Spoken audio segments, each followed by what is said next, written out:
defund the f***ing FBI and CIA. Tomorrow. And DOJ. Yeah. Yep.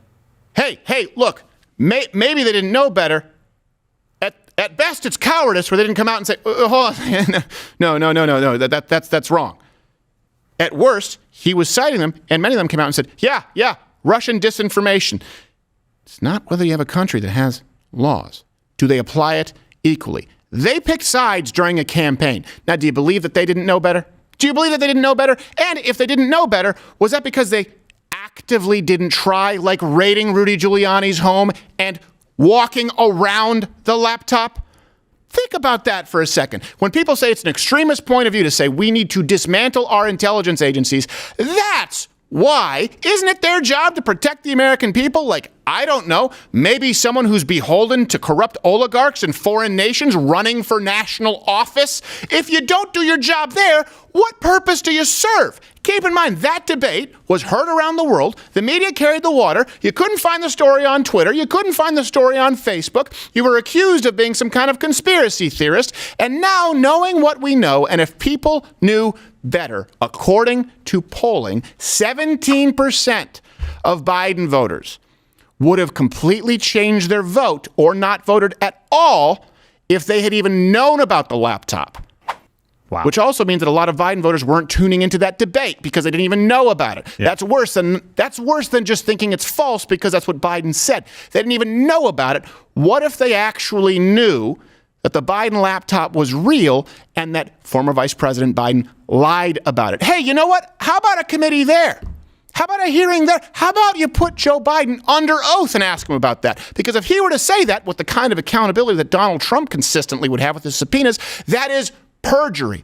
And you could argue that kind of perjury, treason. Yeah, absolutely. How about the 5 former heads of the CIA coming forward and saying, hey, under oath, why did you think that was Russian disinformation? Why did you make that statement to the president or the person, former vice president, running for president at the time? Why did you do that? By the way, notice what Joe Biden said in that debate. I don't know that I picked up on this before. Nobody believes it. 5 former heads of the CIA. When he said it's Russia again, it's all problem, that's what they're telling me. Right. He didn't deny it himself. Right. He deflected each time to, no, these people say that. These people say that. That's nobody believes that. Yeah, lifetime appointments who don't have to be elected. Yeah, heads of intelligence agencies. It's not real would have been the defense. It's completely made up. Donald Trump would have been the defense. But how many times has he had to pick up his son on a crack bender at his niece's hut? That's the point. So, of course, he knew that it was true, and he tried to sidestep it, and the media allowed him to do so. So, according to the polls, 17% of Biden voters would have switched their vote. Just this one story. Guess what that would have done? Donald Trump would have won Arizona, Georgia, Nevada, Michigan, New Hampshire, Pennsylvania, Wisconsin, Minnesota. If that 17% switch. That is a landslide electoral college victory. It's not even close. No, it's not we even go close. to bed and we know who the president is, and it doesn't change overnight. So election fraud, or what I would just say is when you're talking about mail-in voting issues, you're not allowed to say election fraud unless you're a Democrat on YouTube, but certainly election issues as far as security, if you're talking about mail-in voting, if you're talking about curing of ballots, if you're talking about making sure, or voter ID, right? We should be able to discuss this on YouTube. We should be able to discuss this everywhere.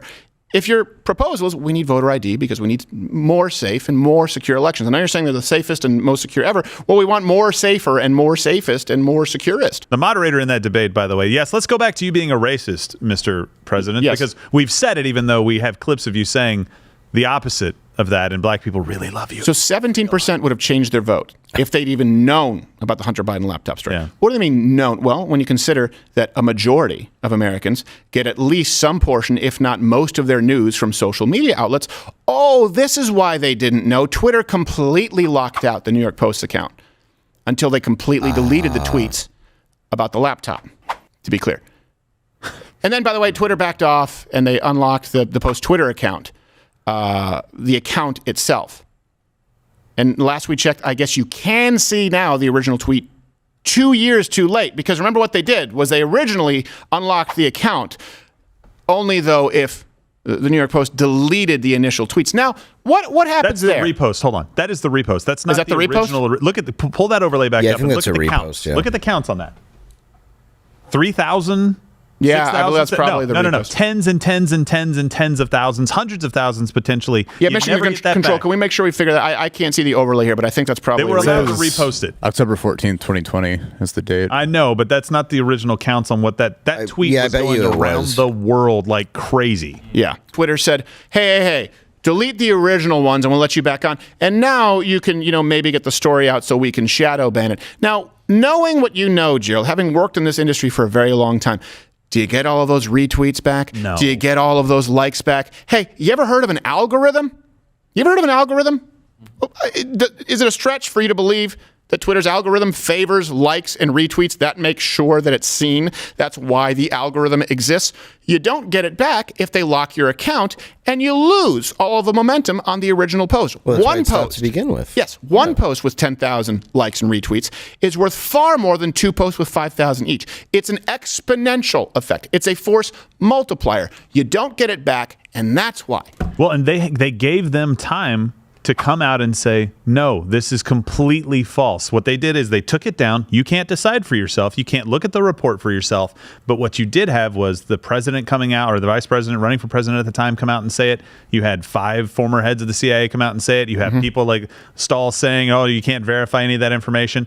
Now you can repost your fake story. Do you see that? Yeah. All they have to do is pause it long enough to get past the news cycle and discredit it, and then you can say whatever you want to say because nobody will believe you now. Yeah, and so just when I say that we are not having free and fair elections, and I'm willing to stake my claim on this, YouTube, if you're upset, I am saying that we are not having free and fair elections if you have 3 or 4 companies colluding to remove a key piece of information that, according to the voters, would have changed their vote. That is not a free, safe, and secure election.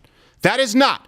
And then come out, especially if you come out 2 years later and verify what we already knew to be true. I'm not talking about voter fraud. I'm not talking about Joe Lewis voting in the city of Detroit. I am saying that I do not believe we have a secure election system if people who run a handful of companies can be more powerful than governments and link arms with governments, which remains to be seen a little bit more. What we already know, again, they'll verify it with Jen Psaki and this administration working directly with those on social media. That is not a constitutional republic if Twitter, Facebook and Instagram, Google, Alphabet, and a couple of other companies can determine public opinion simply by ghosting one of the most important stories in the election cycle, according to the voters themselves. And then, of course, they started walking it back once they had done the damage and said, well, maybe we were wrong about that. Let's go through the list. You have, back then, he was still, running some stuff before the 4chan autist took over. Jack Dorsey on the story. Mm-hmm.